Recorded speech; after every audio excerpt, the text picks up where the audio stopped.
जनसंवाद यात्रा उद्यापासून सुरू होणार आहे. आपल्या सगळ्यांचं मी खूप खूप धन्यवाद व्यक्त करतो की एवढ्या मोठ्या संख्येने आपण सगळे लोक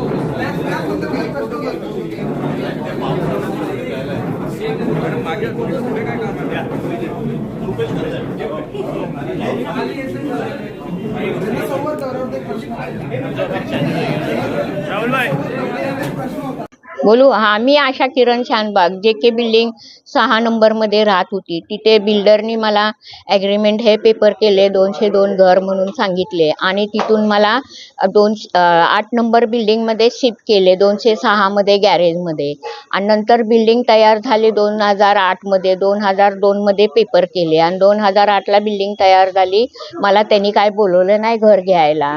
मला माझे शेजारी राहत होते, त्यांनी मला सांगितले ते सगळ्यांना चावी देतो, तू का नाही जात. मी बोलली मला सांगितलं नाही त्यांनी. मग मी स्वतःहून गेल्यावर माझ्या अंगावर एक पेपर